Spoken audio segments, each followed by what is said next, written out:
And we are live with Dr. Politics and the Political Architect Show for it is now Friday, December 4th. 2020 is almost over, everyone. I think we're all a little excited about that. I think, I want to join the people. We're joined by Donald Irvine, Dean of Media Bias, and can sniff out media biases, various as well as teachers with their left-wing Marxist slants in the classrooms and on academia in college. Chairman of Accent Academia, welcome, Don.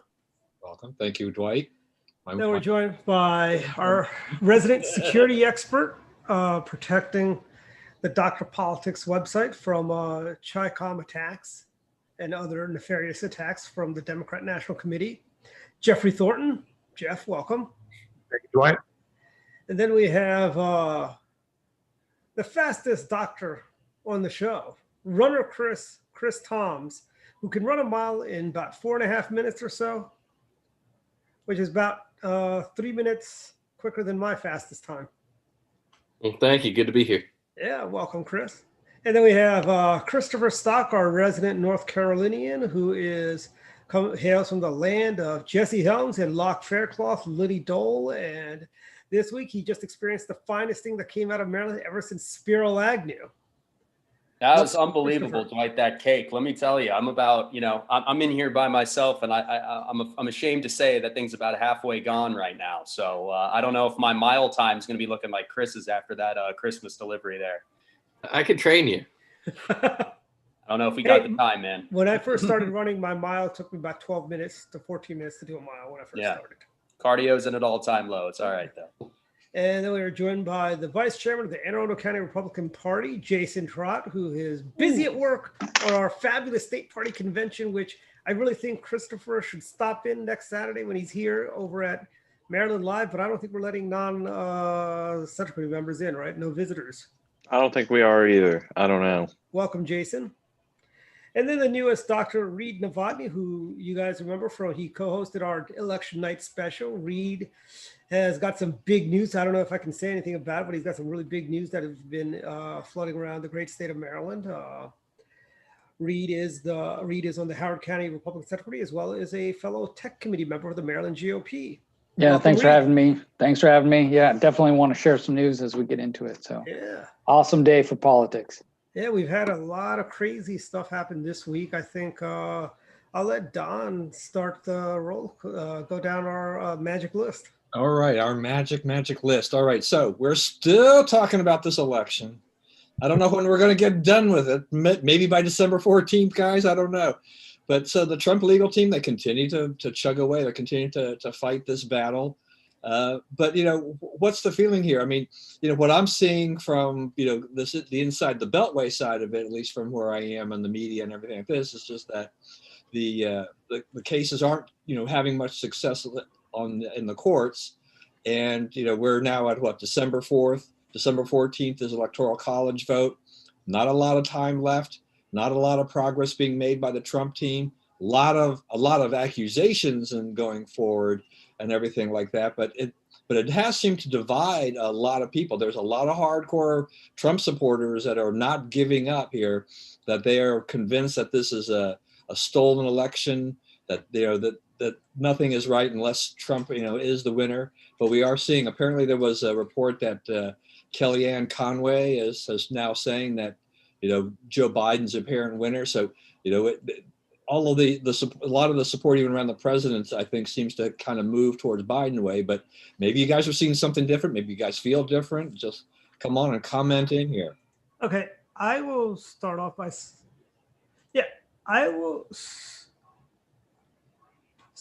saying that one, that I think the president won. It was stolen from him by Joe Biden, the nefarious Democrats, who are unboxing. I mean, there's credible evidence of fraud that has happened. Is it going to overturn? Are we going to be able to overturn this election? No. But the good news is, I believe on January 20th, President Trump's going to announce he's running for president in 2024. And just imagine how Joe's 4 years are going to go with candidate Donald Trump for 4 years, getting on television at a drop of a hat, stealing his thunder. And I would love it if the Republicans would let him do the response to the Joe Biden's It's not the State of the Union, but when he addresses the joint session of Congress in January. Imagine President Trump's response, how that would go. That's my view. I think we still need to wait for the certification to come from the Electoral College, but there was a lot of fraud, and I think, unfortunately, the president's not going to be able to pull off a miracle here. All right. Anyone else want to chime in here? You guys are kind of quite a bunch. I know. So Dwight, going back to your point here too, is that, what you said is kind of important in a sense. We did have Attorney General Bill Barr, right? He came out and he said, the DOJ is not seeing any evidence, at least not enough to overturn the election, which also caused some consternation among the supporters. Trump wasn't happy, obviously, with that. It's not really, to me, I didn't really think that the Justice Department was really investigating this to begin with. So it may have been a little bit of a strange statement for him to make in that sense. Well, it's not fun to lose, at the end of the day. But, here's the thing. We need to kind of move forward. I know you got a lot of bloggers and YouTubers, that are out there. They'll go out and they'll criticize, saying, oh, the Republicans sold out the president. Yes, there were some Republicans that probably did sell out the president. But at the end of the day, we have to move forward. We can't appear as, look at the Democrats. Last 4 years, all they did was whine and whine and whine. Phony collusion, phony impeachment, all this stuff. Al Gore couldn't let it go that he lost to President Bush in 2000. If you ask him today, he still thinks he won that 2000 election. He thinks he actually won. And it's been 20 years since we've had that election. And Dwight, I agree with you on the sense that, we kind of have to move forward. We can't, we're seeing the appointments being made, a lot of, the transition is moving forward and things like that. So, which is good in the sense that we're not just stuck in limbo waiting for things to happen and then everything just spilling out all at once. But, your viewpoint, in terms of moving forward is not really shared by a lot of people that I know. Right? A lot of our friends. A lot of our friends, a lot of people in the Central Committee, a lot of people throughout the country don't really, Christopher, how's it playing in North Carolina? They found if this show was out wide enough and they heard us, we'd be the sellouts. Oh yeah, yeah. And here's the thing, Christopher, tell us how is it playing in North Carolina? Yeah. Outside of the Beltway. Yeah, right. The weekly North Carolina report. Yeah. So, no, I you know what?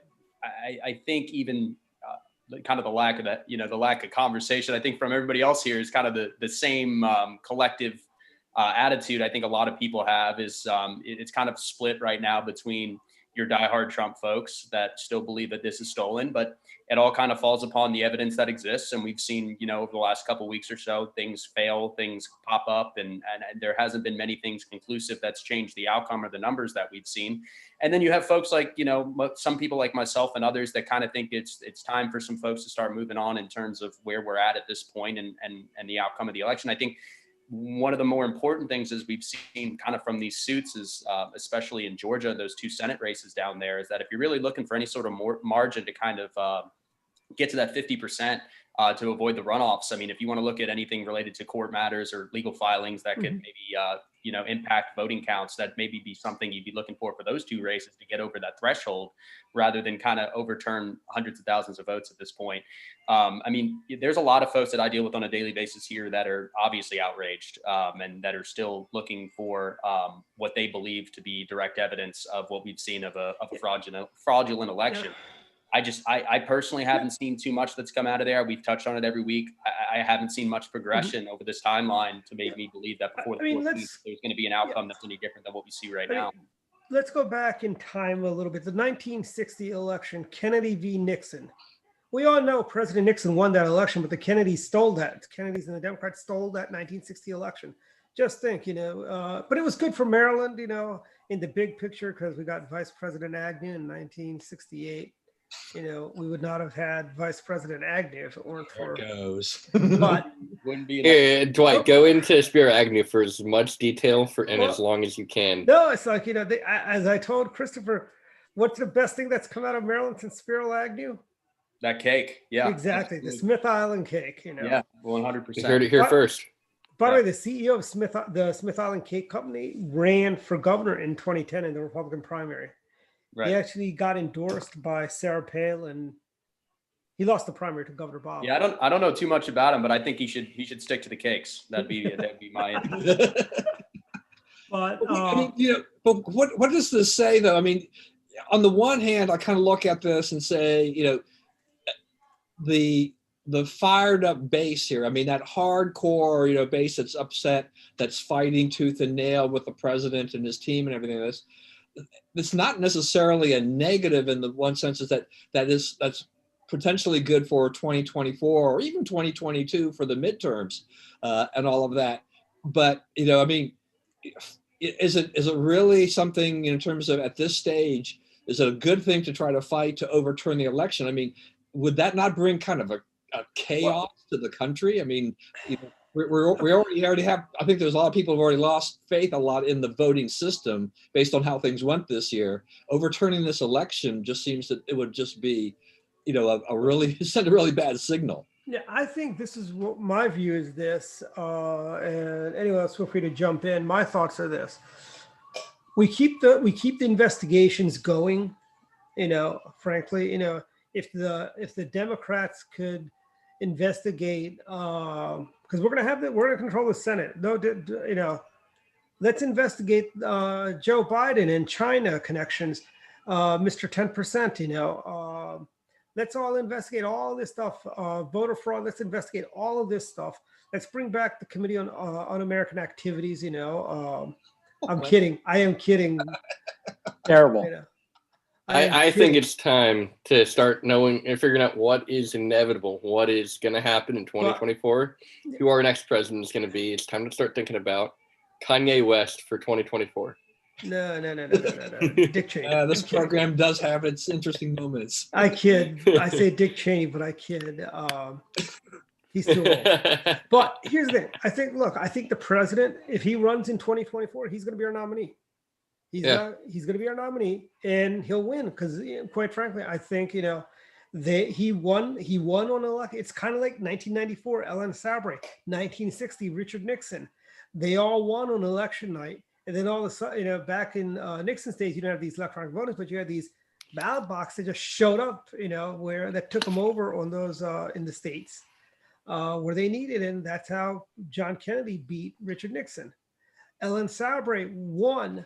I went to bed around 1 o'clock in 1994 saying that, hey, Ellen Sabre is the governor of the state of Maryland. Then in the morning, all these ballots come out in boxes, show up from PG County and Baltimore City. And what do we have? Paris Ben Denning won, and we have, so we investigated that stuff, and we did find there was some credible evidence of fraud in Maryland in 94.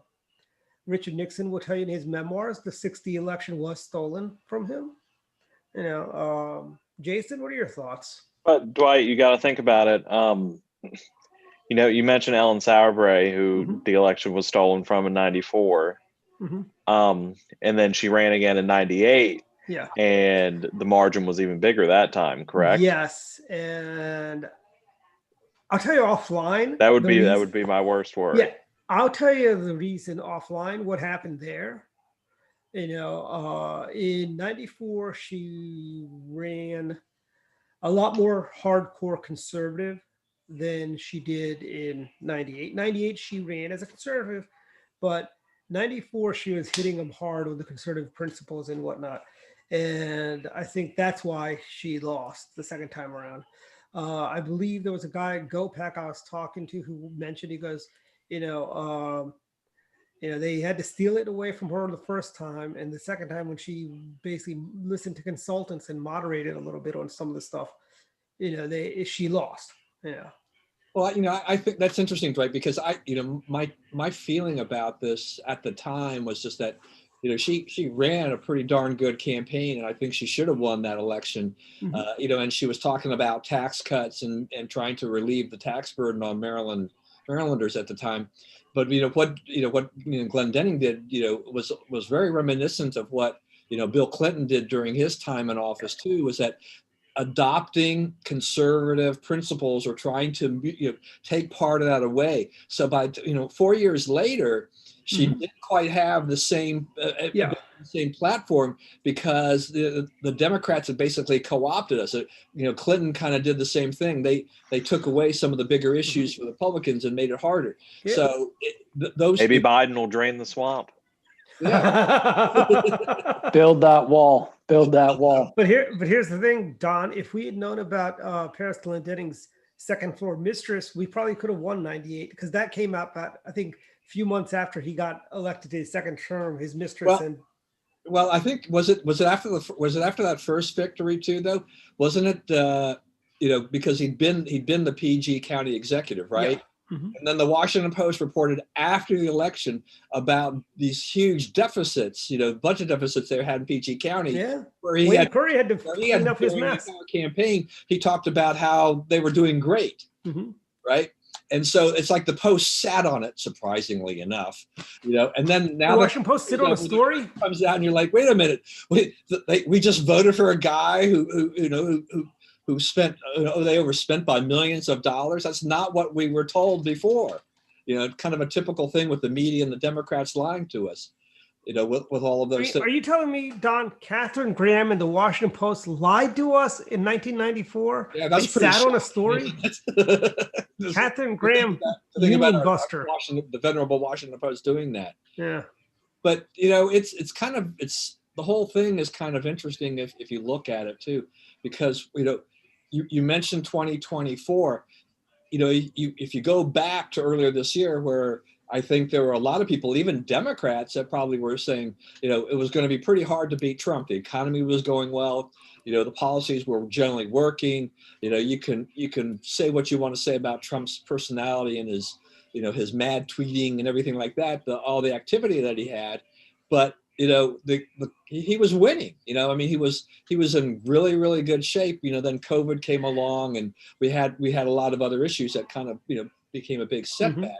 But for most Republicans, and some, they were not thinking that Donald Trump was going to be on the ballot in 2024. And so, we spent time on this show talking about who the nominee would be in 2024. We've talked about Pence, we've talked about Nikki Haley, Rubio, some of these others. Now it's possibly going to be Donald Trump. How does that change 2024 if he decides to go there? What happens to all these Republicans that are thinking like, this is my chance in 2024, and now I've got to deal with Donald Trump? How do you move him out of the way to get there? I don't see how they do that. And there's a couple of ways that could be done. One would be that he could not run, but he could do what President Nixon did. Remember, he did not win he ran for governor and lost. He sat out 64, 66. He went out and got everyone and their cousin elected. Everybody owed Richard Nixon a favor by the end of 1966. There wasn't a Republican in the country that didn't owe Richard Nixon a favor. Thereby, in 68, when Nixon ran, Nixon came on the scene. Nobody really expected him to win New Hampshire. He won New Hampshire. Nobody really expected Eugene McCarthy to do as well, but that took out LBJ. And but I think the president may run. He may not run, but I'm leaning towards he will run because he and a lot of folks we believe that this election was stolen from him, and I think he runs and I think he wins in 2024. Yes, it's bad for Marco Rubio, Dick Cheney, who I'd love to see run. He's got the heart of a 35-year-old, I know, I kid. That's not gonna happen. I tell you, my dream ticket, Cheney Rumsfeld. I'm kidding, guys. I'm kidding. Time to vote for Biden 2024. That ticket sounds like Halloween decorations. Trump could be a very viable candidate in 2024. But what about, the age? But he'll be Biden's age. Right. We just elected Biden, who's 78. Trump will be roughly the same age in 2024. Yeah. But I kind of wonder in the back of my mind, because there's been a lot of talk about Biden's mental acuity. if he does falter over the first couple of years and things like that, does that start to feed into voters thinking about having somebody that's pushing 80, no matter Republican or Democrat or whatever, even as much as they like him in terms of, are they going to get a repeat of that? Is that a possibility? You just go down to someone in their 60s again? Fight against it. I mean, you guys remember when Bob Dole ran in 1996, the big issue everybody made was his age. I did not hear a single reporter bring up Joe Biden's age this time around. The way they brought up Bob Dole's age, and they made Bob Dole even pledged he'd only be a one-term president, But shifting gears a little bit, do you think Joe Biden's going to collect his salary? Yeah.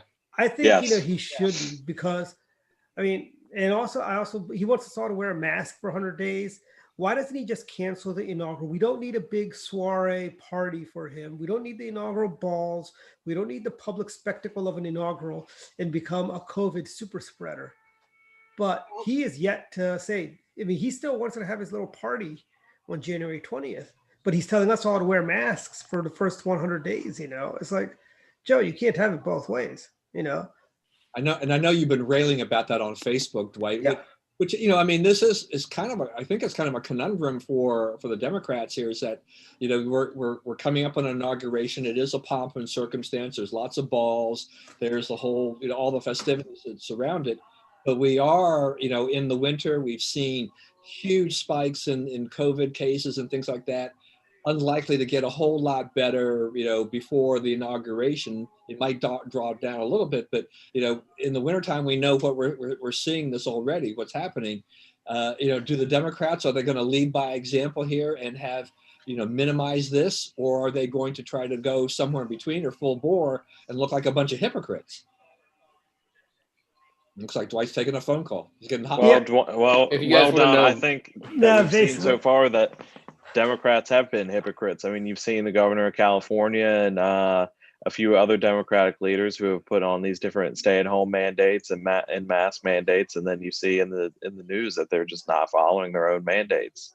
I know that's happening all over the place in Democrat-run cities and states, and I could see the same thing happening with the inaugural gala and all the inaugural events. Definition of Democrats is hypocrites. Yeah, the it's same good to thing. be a Democrat. My- Real quick, I know Dr. Novotny actually has to jump off. Evidently, he's got to go into emergency surgery. But Dr. Novotny wants to share some news for us. Yeah. Hey, I appreciate Dwight. Just take a second. If you're watching the news here local, you saw that Delegate Miller is stepping down at the end of the month here on the 31st of December after 17 years representing Howard and Carroll counties. And kind of the best thing for me, at least, is that he has endorsed me to take his place. And as of 20 minutes ago, I actually hit send to the Carroll and Howard County Central Committees to apply for his position. So I wanted to kind of, you heard it here first. The application is in, and looking forward to going to Annapolis, hopefully to We wish you represent the strong best. conservatism down there. Well, you still come thank on you. you'll still come on our show and you become a delegate, right? Of course, but I'll have a different title, not doctor Yeah. anymore. Yeah. Also, by the way, maybe Warren will Dr. run for Delegate, governor. Delegate Doctor. I was gonna say, There you once go. you do Kind of that, like Andy Harris. it doesn't leave you. So, Yeah, exactly. but congratulations. Good luck with that. Yeah, thank you. Thank you. Absolutely. We're all Thanks, rooting Reed. for you, Reed. Yeah. Let us know if there's anything we could do. Oh, I've already reached out to a few of you doctors on this show, and I definitely will need and appreciate your help, and obviously navigating the halls of Annapolis, if God willing it happens for the next session. I wonder if you. they'll put you in. I wonder if they'll put you in the chamber or the annex. I already heard today it's the annex for me because I'm a new yeah. guy. So Warren said he wasn't even selected for it. They just basically said whoever's replacing Warren goes in the annex.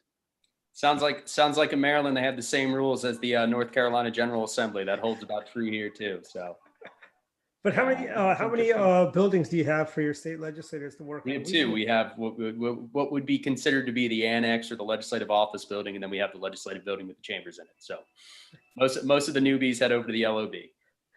Yeah, I think the same thing goes in the House. I mean, there's in the Longworth office building, Yeah. they get stuck like in the seventh floor or whatever into the smallest cramped spaces, all the newbies. So you got to work your way up seniority wise to get to the better offices. Yeah, I Yeah. tell you what, I have no problem. I've already been told that Warren has already lost his single member office, and that God willing, if I am selected to go down there, I will have a roommate.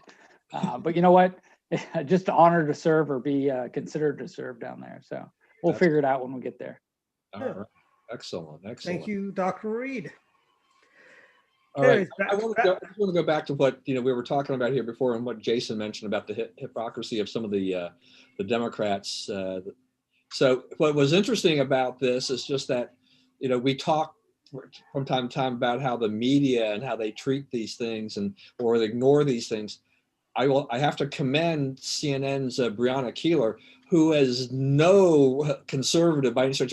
She has railed against the Trump administration up one side and down the other, but she spent like 5 minutes the other day on her show, and she ripped these Democrats, saying, it's, do as I say, but not as I do. And so she talked about the mayor of San Jose, talked about Governor Newsom, also the mayor in San Francisco, was the mayor of Denver, was it, who flew off to Mississippi? I mean, he had this litany, and it's just interesting to see this, develop. And, when you look at it, as they tried to backtrack, I will say that it looks like Governor Newsom was the only person who, in his apology, didn't try to really make an excuse. He apologized and he says, I own this. Whereas all the others were saying, they tried to find this little middle ground or excuses as to why they were there, why they went and they did this, and all of that. And it's just like, so as much as I really don't have any liking for Governor Newsom in California, he did the right thing. Brianna Keilar did the right thing. Every once in a while, CNN will actually surprise us and do the right thing and come off the other way. I mean, and even Joe Scarborough, as much as he hated the president, he even commended the president about a week or so ago about Operation Warp Speed. So, we're getting a few of these now that the election is over, right? Now some of the liberal media, so they're now kind of giving us, well, here's the he's not that bad. Here, Trump actually did something pretty good here. They couldn't say that before. They could only say it afterwards. It's kind of like, how you have a favorite ex-wife, I guess, something like that is what they're trying to play that, if it's even possible to have a favorite Is there ex-wife. such a thing? I don't know. No, there is not. There is not. But, let's stay with CNN a little bit. They made some news of their own this week with Project Veritas releasing some of their private conversations. Yeah. Now, for me personally, I'm going to couch this. It's just that you got it. I think with Project Veritas, you have to take anything they do with a grain of salt because, James O'Keefe, I will give him credit for the stuff that he's done over the years in general about exposing a lot of stuff, all over the country. On the other hand, we also know, that his methodology is not necessarily completely above board, that they will selectively edit things. I think he even served some time in jail for something he did in Louisiana. So, he's not squeaky clean, by any stretch of imagination. But, it did cause CNN some indigestion this week, didn't it, Blake? And I do believe, that's, here's the thing. We're fooling ourselves if this is not the same conversation happens at CBS, at NBC, MSNBC. I mean, this is what they are. I don't know if you remember Scott Baker. Scott Baker he did local news in Pennsylvania, in the Pittsburgh area. And then he was talking, when he spoke at the leadership institute, he was talking about how his pathway and how he was an intern at CBS. And he was telling us how he goes, back then, you may as well sign up for the Soviet Army, which you go work for CBS. And he was telling us the story about how he met one day. He ran into somebody, he says, I'm one of them, as in a Republican at CBS. And this is just the way the media runs. They've been doing this since remember the Ted offensive, CBS's coverage? I mean, they did selective editing when they did this even to Democrats like LBJ. they did various selective editing. Like there was this one I remember from research. There was a picture of the president and vice president with their both eyes shut. That's the image they used while they were talking about something completely, that seemed benign, but they're using the worst possible graphic they could of the president and vice president. You know how many shots you have to get both president and vice president blinking at the same time? Yeah, I love, Dwight, how you the references go way beyond the lifespan of many of our doctors. That's beyond my lifespan. I know you've even gone further into history beyond before you were even born. It's interesting. It's interesting to see that. I mean, I think Dwight, you and I are definitely in agreement in terms of the media and the chicanery that they've had over the years. Yeah, and the effect that they had on this election was tremendous, because they had that narrative really in 2016 that they wanted to get President Trump out of office.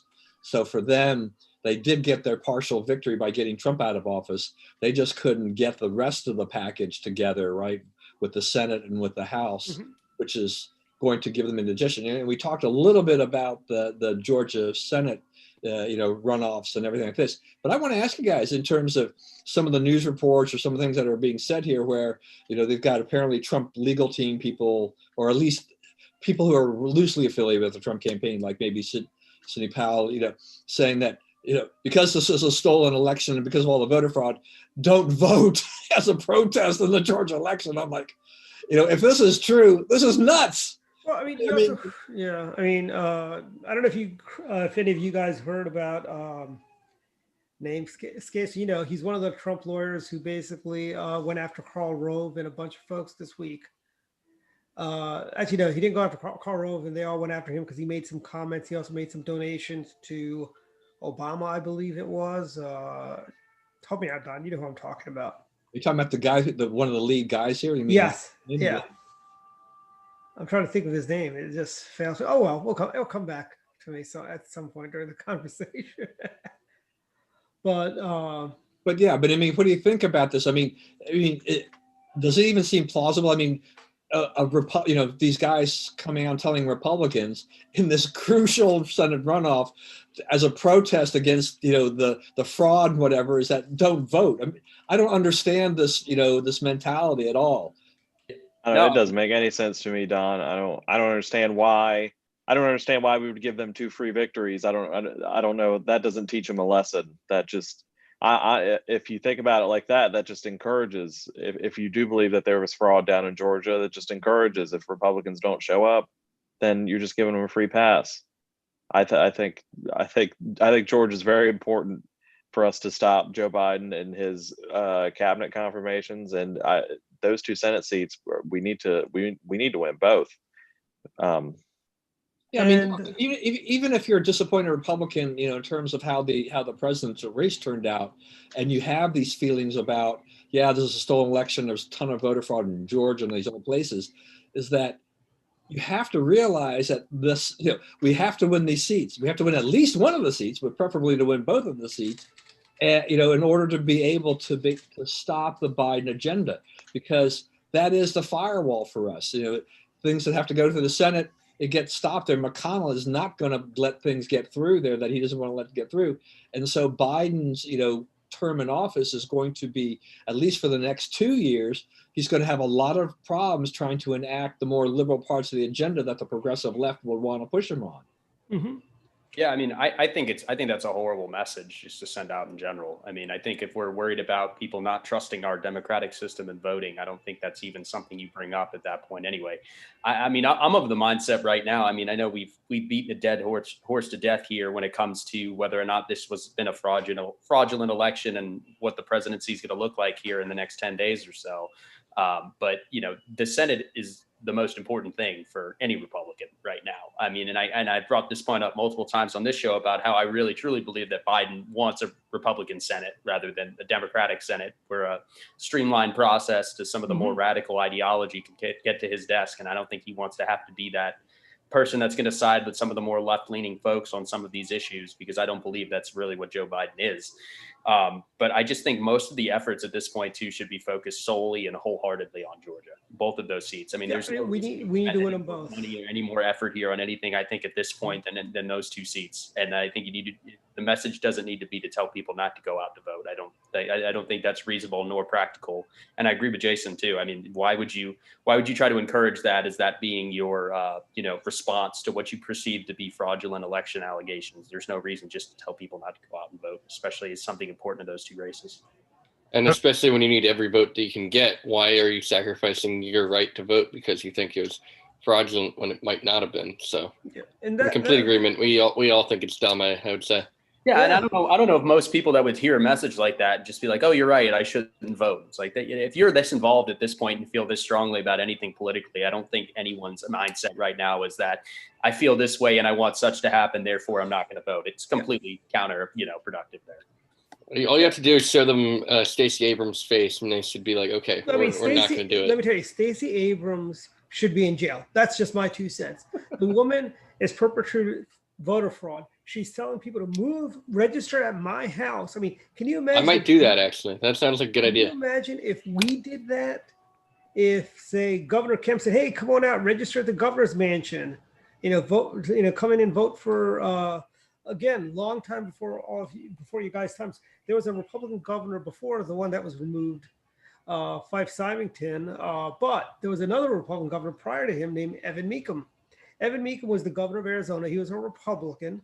And they were trying to recall him. They were trying to impeach him, and they finally, I think they did run him out eventually. And to his credit, he did do a few things he shouldn't have done. It's the people's house. We should let all the people register there because it belongs to the people. It belongs to the people of Georgia, the state of Georgia. That is, it's a government building. What's wrong with making a government building a polling place? And just because what if you go to Georgia and you're homeless? Shouldn't you be allowed to vote if you're homeless in Georgia? Well, if they have the same laws as Maryland, I'm sure they are allowed to vote. You can register on the bench down the street or a light post. Dwight, you make a pretty good point here in the sense of, this whole thing. I'm not sure I'm going to say Stacey Abrams should be in jail per se, but the idea is of how about Facebook? Democrats, the idea that they're encouraging people to move to Georgia, and take advantage of the election law to register so they can vote for this election just for that basis, which is a felony. But I don't see. I don't. 3 more days to register in that state. So if you're gonna go, you got to go now. Yeah, I don't hear the media, or anybody else really having an outrage about this. But I think you're right. I mean, if the Republicans had said to come down there and do this, it'd be all over the place. I mean, Governor Mecham in Arizona, he told Republicans because he was facing a recall and they'd have to do a special election in Arizona. Evan Mecham was writing letters to Republicans in California and Texas saying, "Move to Arizona.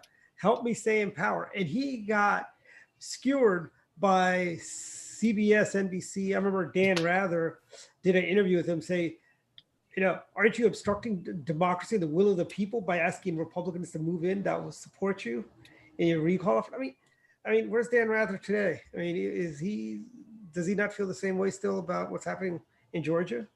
Yeah, based on my following of Dan Rather, he's still a very bitter old newsman who's still, he's still upset about the whole Bush Air National Guard thing that he ended up getting bounced for. He just, because you talk about these, about the Democrats who just can't let go. Hillary Clinton has spent 4 years complaining about the election results. We had, there were T-shirts and bumper stickers 20 years ago. Sore loserman, about, I know. If I had Hillary's, and we don't want the Republicans. We don't want Trump to go to fall into that category. No. But the Democrats, these liberals, they have a tendency that if they lose and they think they should have won, they just have a hard time letting go. I mean, I felt like sending Nancy Pelosi a singing telegram saying, "Let it go," but I realized they don't do singing telegrams anymore. Hey, Jeff, you've been quiet. What are your thoughts? Well, I mean, I was letting you guys talk, obviously, but to the point about the voter fraud, I mean, obviously it's been a recurring topic. Since Jackie's not here, I'll kind of take up her mantle a little bit and say that, the problem is if you kind of, spin the rhetoric about, all the voter fraud, it's good for, riling up your party, rattling sabers and such, but you got to be careful because it can poison the well. It can cause, disenfranchisement with the system, and where people feel like, if it's really truly rigged, if this is what we're saying, then what is the point? Because if my vote's not going to count, why go through the hassle, especially in this day and age with COVID? Why go through all the potential hazards of that just to have a vote, which is not going to matter in the first place? So, really, my concern is that yes, I think there is possibilities of voter fraud. Whether it's widespread or not really is debatable. I mean, I think I still stand by Chris Krebs. He's in cybersecurity. I think he's, as nonpartisan as you can be for that kind of office. And he did his best to make sure that the election system was secure. Now there are always chances to perpetrate voter fraud. I mean, I moved from Michigan to Maryland. I still have my Michigan voter registration that was valid. I could have voted theoretically both in Michigan and Maryland, which that would be wrong. Crime. So I had the opportunity to. Would they have noticed it? No. Probably not. But the thing is, how many people are in that situation? Yeah, I'm sure there could be some people that could do that. But if you're talking about enough to actually swing the vote, I don't think it's enough really to do it. I'm not saying that there's no voter fraud, just like there's no tax fraud. There's going to be tax fraud. There's going to be voter fraud, but it's not going to be wide. Some would say tax fraud is beating the system. Well, again, the point is that for fraud, some people are going to do it, but the majority of people are not. And the thing is that even with these votes being found after election night, I mean, this is all stuff we talked about even prior to the election. We kind of knew how this was going to play out ahead of time. Mm-hmm. And in the places where it has been recounted, they've recounted the paper votes. And again, there are still systems where you don't have a paper copy of the, which is an issue, but where they do have a paper copy of the vote, they did recount those, and it's held up to scrutiny. So yes, I totally agree. We need to investigate when there are credible allegations of fraud, but we just can't spin it out there and not expect to have any repercussions. And like for all of Giuliani's legal pleadings and such, he never actually pled that there was fraud. He never pled fraud. So either he didn't have the evidence for it or didn't feel like he could support it or whatever. But saying it in public is one thing, but pleading it in front of a judge is a different matter. So if we really have the evidence, let's put it out there. I'm all for supporting it, but again, it's a two-edged sword. You got to be careful about what you spin. Yeah, no, and I think that's a good point too. It's just, and that's part of the problem, I think, from the Trump legal team side, is that you can say anything, virtually in this country, and you can make these accusations, but if you're going to go into a court of law, you better have some credible proof and evidence to be able to make your case. Otherwise, the judges are just going to toss the thing out. And I'm glad to hear that you're backing up Krebs, because I'm not hearing that from many in the conservative circle. I realize that you kind of see yourself as more of the middle of the road kind of a guy in a lot of ways, but I think that Krebs got a bum rap from the president in a sense of just the attack on there. He's doing the cybersecurity. They're looking over this. I don't think that we saw anything that was so alarming that would cause us to say this election was completely fraudulent on this basis. We are learning when we have elections with this many votes that we still have a long way to go in order to make it better and to minimize the fraud that does occur from those people who want to commit the fraud. But just like you had valid registrations in Michigan, and Maryland when you moved. My daughter was an example of that too, because her registration in Maryland is still on the books, but she lives in Indiana. She's lived in 2 other states since she left Maryland when she got married. But there's no way she's ever going to vote here, but her name just stays on the voting rolls.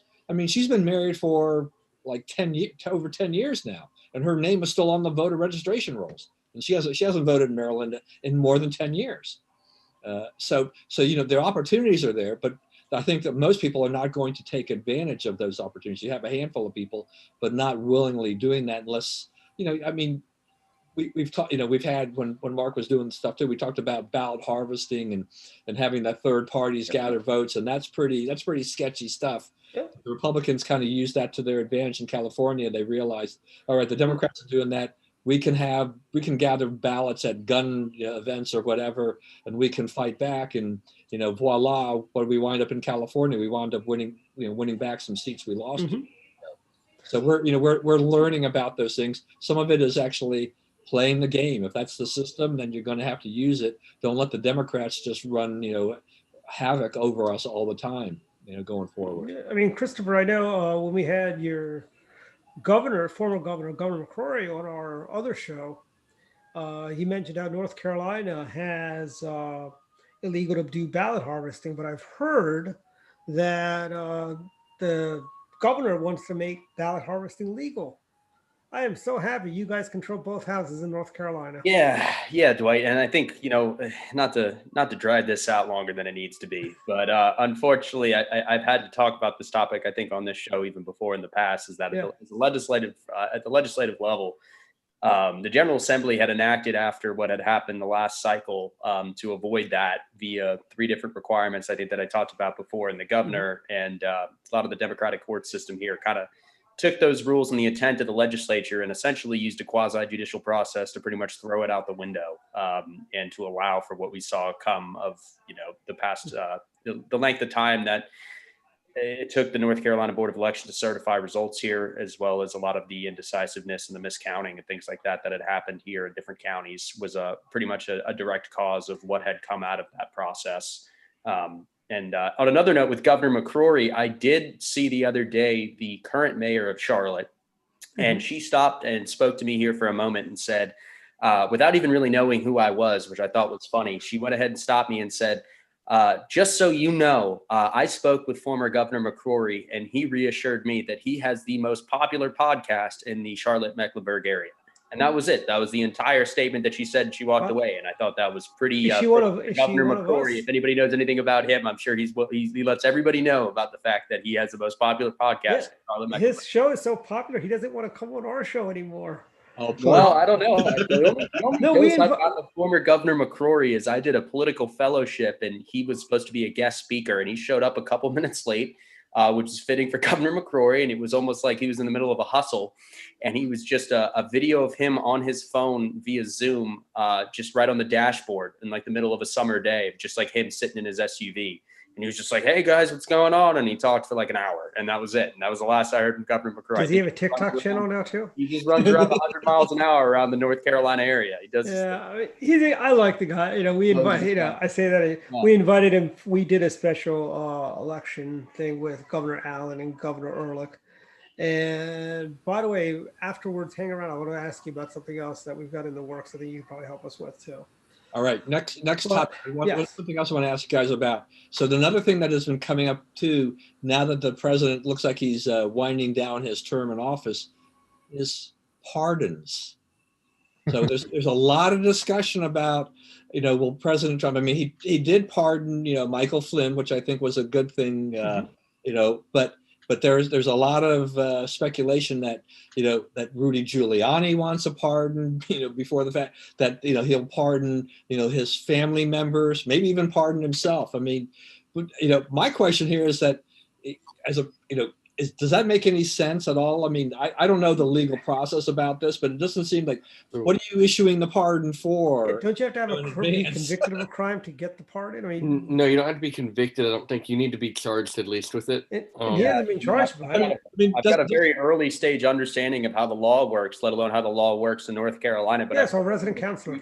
I've never heard of preemptively pardoning someone for something that isn't charged yet. So that I mean, kind of was it? This is a blanket This is a blanket pardon in case you get charged for something. This pardon then goes into effect. If you don't get charged, it's fine. Pretty sure it sounds like some sort of settlement, immunity, or indemnity. That doesn't sound like going ahead and throwing a pardon on something that hasn't happened yet. But what I would say is there are some people who Trump could pardon, and it would probably be very popular to do so. Edward Snowden exposed the mass surveillance. He could potentially get a pardon for. I think Trump is going to be known in history as the big exposer, and if he pardons previous exposers, I thought it was Bill Clinton. A different type of exposing, but keep your. But no, he's exposed a lot of the dirt under the rug, so that's been Trump's job this whole time, and we had a couple people come out and do that before. And it's Julian Assange, same type of thing. Go ahead. Yeah, no, I'm going to say, I mean, it is kind of, the procedure before a president leaves office is that there tends to be a flurry of pardons. Yeah. And I think there are a lot of people on both sides of the aisle that are saying that, we may need to reform this somehow, because you just kind of get this flood right at the end of a president's term. Yeah, but at least we know he's not going to pardon terrorists like Bill Clinton did, the FALN terrorists, or Mark Rich, or a bunch of other scoundrels. If you're going to bring up Mark Rich, yeah. But I do wish if the president would declassify all of the Hillary Clinton stuff, if he declassify that on the way out, kind of just, but this is all unclassified now, just let it loose to. Well, I mean, that's interesting too, because so they're gonna have Durham as the special prosecutor that that Barr's appointed. So this special prosecutor Durham, his thing is going to live past Trump's presidency, right? By doing this, Bill Barr has put some handcuffs a little bit on Joe Biden, and these special prosecutors, they're very well known for taking what their initial action Lawrence is. Walsh. And so he's supposed to be looking at the Russia stuff and some of the other things, the origins, but there's nothing that really stops him from expanding that to your favorite topics of Joe Biden or Hunter Biden. They have a tendency to kind of spread their tentacles far and wide, and that could become very uncomfortable if Durham decides to go in that direction during Biden's presidency. It just would continue to nip at his heels. See, Don, Durham reminds me of Lucy Van Pelt and Charlie Brown. Durham's had that football. Every time we think he's going to, he lifts the football. He's been at it. I really wish Ken Starr would come back in and he'd be running the show.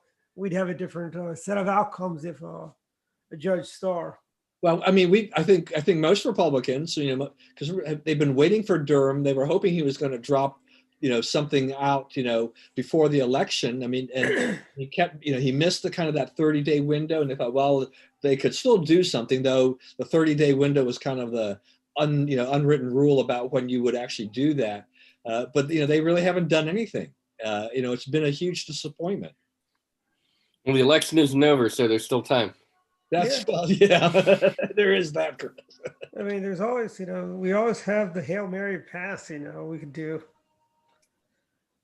But it's kind of tough. But so what about Biden's cabinet? One of the interesting. Oh yes, I'm glad you brought that up, because he's got one of the biggest reprobates that I've ever met and heard of. She makes Rachel Carson look like a right-wing nutcase. Mary Nichols is the front runner for the EPA. She is going to regulate, put the family farms out of business. She is anti-farmer, anti-small business. She's going to regulate frack. She's basically going to ban fracking.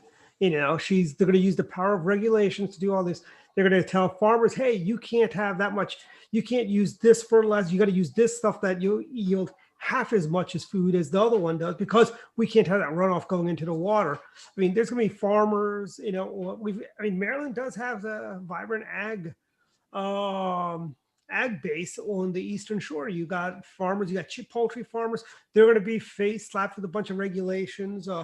We had the case just recently, and this is the biggest shocker, is it's the Larry Hogan EPA, state EPA, that tried to put a dairy farmer out of business out in, where was the Blair Witch Project film? Myersville, that area.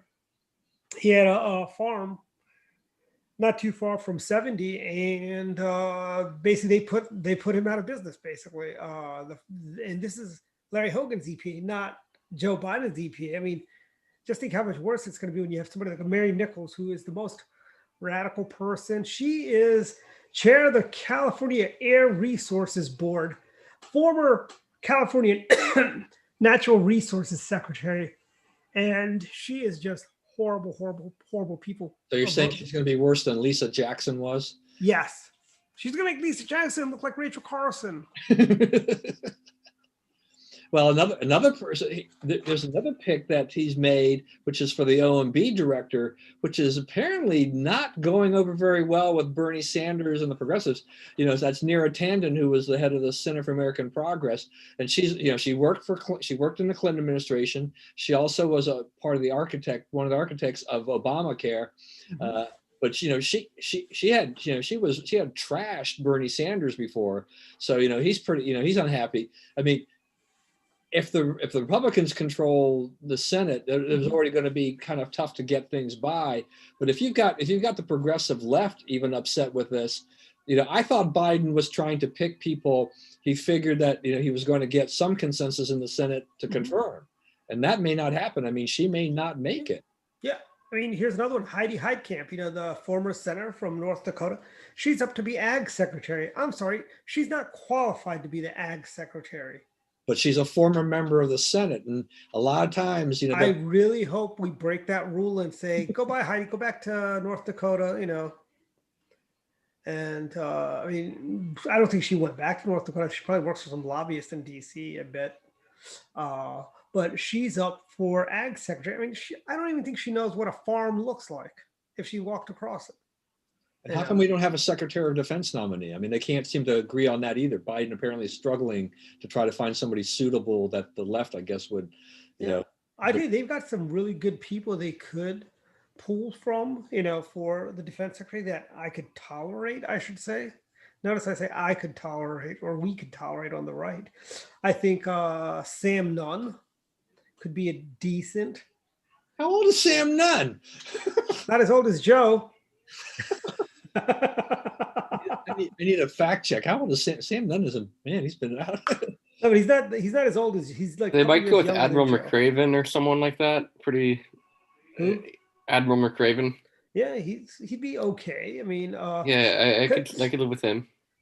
Then there could be, Les Aspin. I could even live with Les. Is Les Aspin even alive? Actually, before I mentioned Les Aspin, but Bill Cohen is another one who I think I could tolerate. He was Bill Clinton's defense secretary.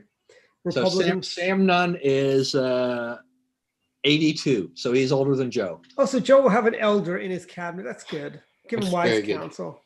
Well, whatever happened to the notion of some of these Republicans, like Kasich or people like that, or Flake, that were floated, kind of pre-election. Yeah, Romney. See if we could win that seat. So I'd be happy with a Romney appointment to the Biden administration, because that's a better Republican we could get in the Senate. We get Mia Love or something like that. Well, she's okay. She's better than Romney. I think Utah realized the error of its ways. We can get. Massachusetts now has 3 senators. They don't go back to having 2 senators. But That's I mean, bad. I think what it is Joe Biden. It's Joe Biden, strung along those squishy, moderate Lincoln Project Republicans. By the way, I've got some breaking news. I've heard rumors that a certain Lincoln Project Republican is thinking of running for governor as a Republican in Maryland. That's fine. How shocking is that? That is insane, isn't it? I mean, No, I think actually in Maryland, we should be encouraging people to take the Hogan stance, the Lincoln Project stance. Frankly, we have no choice if we want to try to win. I think we can win with somebody like a Steve Shue. Maybe. No, I'm ready for Ehrlich 2022. He's still governor. I think Bob's done with very it. Very active with the high school sports. Yeah. No, but I mean, here's the thing. Jessica Hare for governor. There you go. I'm down. A lot of good people. We've actually got a decent bench of people. I mean, Boyd Jason Trott for lieutenant governor. Yeah, there you go. Oh, excellent. Well, yeah. You should ask for it, see what happens. And I tell you, we've got, you've got, what do you call it? The Democrats winning. A lot of the Democrats' darling now is Tom Perez to be the nominee, which if Tom Perez is the Democrats' nominee, come on, we should be able to win this one. We should be able to beat Tom Perez. Do you really think the Democrats will really nominate an old white guy for governor again? Do you think Tom that's Perez really is a Hispanic? Oh, he is. Okay. He checks off that box. I was talking about Francho. They're not going to give it to. They're not going to give it to Francho, even though Francho is no conservative. I remember Francho when he ran against the Honorable William Donald Schaefer, God rest his soul. His campaign was, "I am pro-choice." It's like you're going to be the comptroller. You have nothing to do with abortion unless you're going to start taxpayer funding abortion. And even then you have no say in this. But Peter Francho is a Tacoma Park liberal. Let's remember that. There's a few Republicans out there. Oh, I could tolerate Peter Francho. I'll probably vote for Peter Francho for governor because he's not as bad as the other. He is just as bad as those other Democrats. There is only good Democrat is a Democrat out of power. That is the only good Democrat you'll ever find. All the really good Democrats are gone. There are no more Democrats like Joe Lieberman or Zell Miller or Scoop Jackson, Pat Moynihan, even those types of guys. Just like it's all the blue dog Democrats in Congress. They all got squeezed out. Even Bill Bradley was more conservative than some of these guys are. Hey, Dwight, would you say that Joe Manchin refutes that claim, or does he confirm your claim? Joe Manchin it's an act. Okay, Joe Manchin. It's kind of like, do you guys ever remember? There was an old movie called The Importance of Being Earnest, where this guy, he was earnest in the city, and I forget it was Bunbury or something. That was the guy's name when he went to the countries, or vice versa.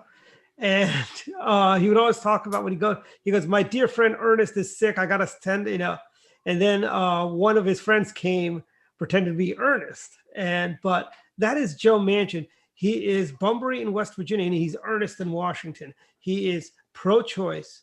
He is very much a feminist.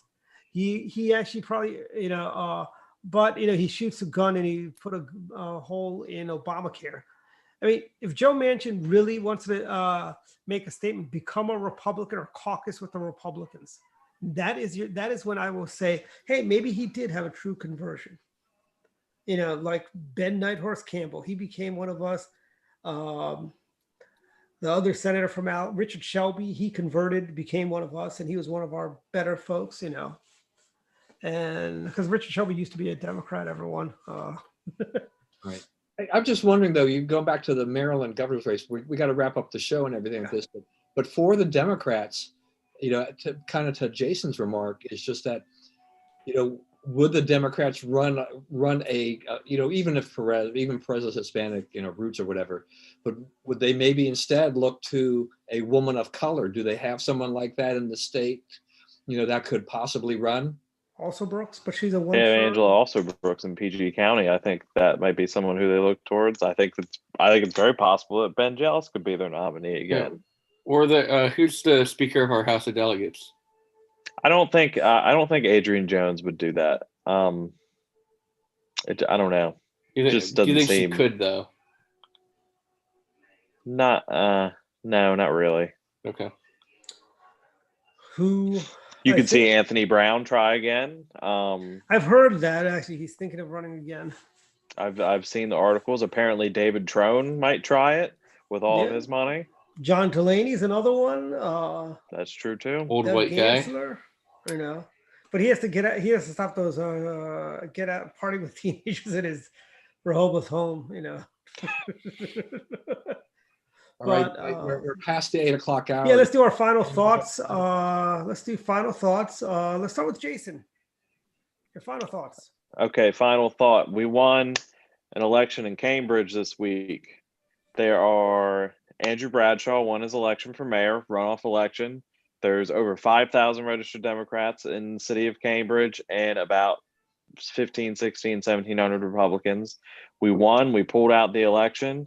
There hasn't been a Republican elected there. I don't know if ever. I tried to look back on the state archives page. They don't have partisan elections. I looked some of the people up.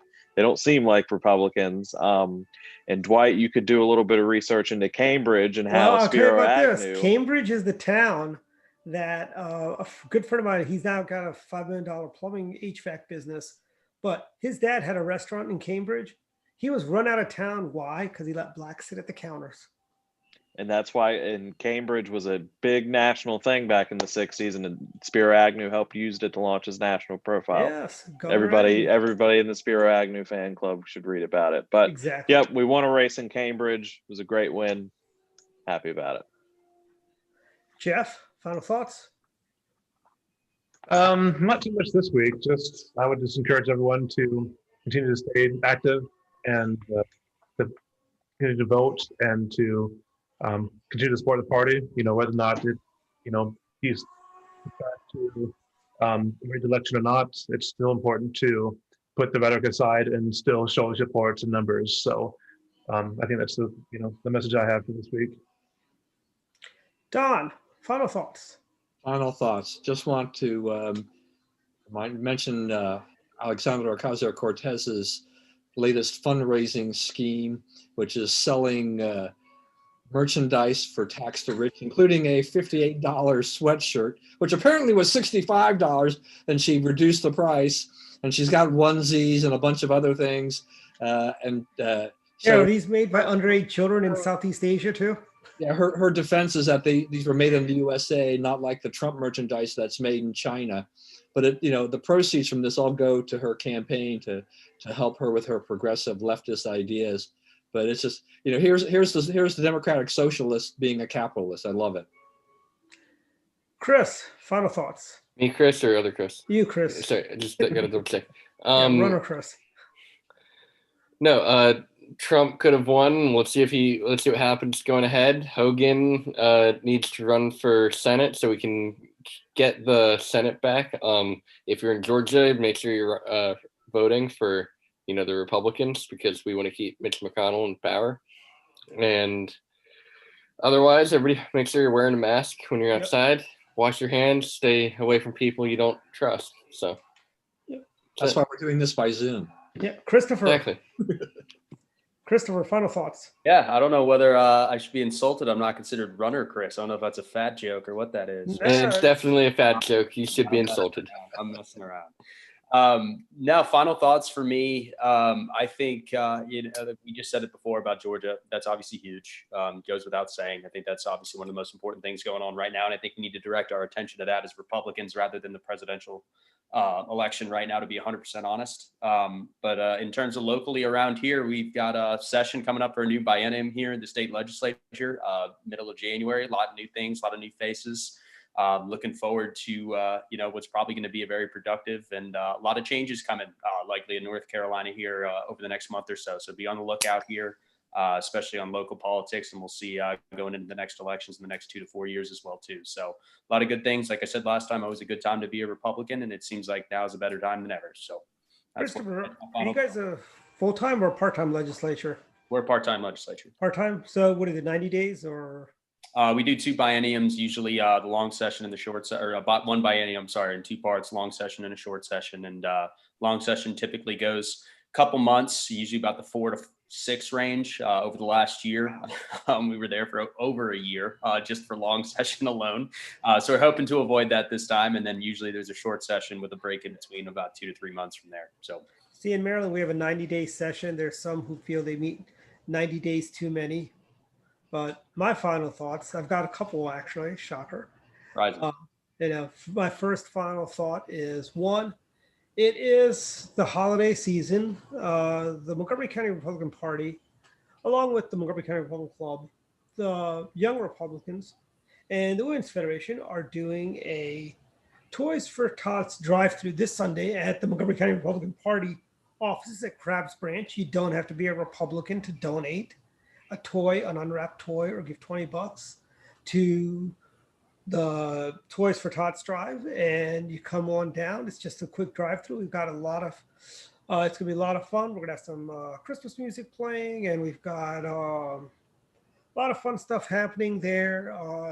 Most important thing is it's to help the underprivileged, and Toys for Tots has been a charity that the Republicans in the state of Maryland have been supporting since 2011. And it's one of those good things, it's not about a fundraiser. It's not about Republicans, it's about being Democrats. It's about being humans and helping our fellow humans in this holiday season. And if you have time, come on down. If you can't, go to the U.S. Marine Corps Toys for Tots drive and do an online donation. They need every dollar they can get this season with COVID and they're going to be stretched pretty thin this year. And then my other final thoughts is one, we've got a state party convention next Saturday at, where is it, Jason, again? Maryland Live or something like that? It is Maryland Live Casino and Hotel in Yeah, Anne Arundel County. and I just want to make a quick point. Dirk Hare is an old friend of mine. He's running for chairman again. There is no better chairman that we've had in a long time in the Maryland GOP. I mean, Dirk Hare is the best we've had in my involvement with the Republican Party, which just goes back to 2010. And that includes my friend, Congressman Alex Mooney. Sorry, Congressman, Dirk's done a much better job. But with that said, Dirk is up and I think there's 2 empty seats running against him. I encourage all Republicans who are watching who are on a Central Committee, vote for Dirk Hare, because Dirk Hare is the one who basically got us the win in Cambridge this weekend. Dirk is the reason we held the control of the Wycomico County Council. And Dirk is the reason why we have won municipal races around the state in the last 2 years. And 2 years prior to that, correct me if I'm wrong, have I missed anything, Jason? Sounds like you got most of it, Dwight. Okay. Yeah, and amen to that, by the way. And by the way, next week we have a very, not next week, but on the 18th, tune in. We've got our special year-end award superlative show. The doctors will be here. It will be our super doctor panel with 9 doctors, and we'll be going down the list. It'll be a 90-minute show, a little bit longer because we've got a lot of fun stuff to go over. So join us next week and then again on the 18th for our super show, and there'll be a lot of fun. That might actually be our last show for the year. We might do a best of for Christmas, and we might do a New Year's show. But until then, bye-bye. Season's greetings, everyone.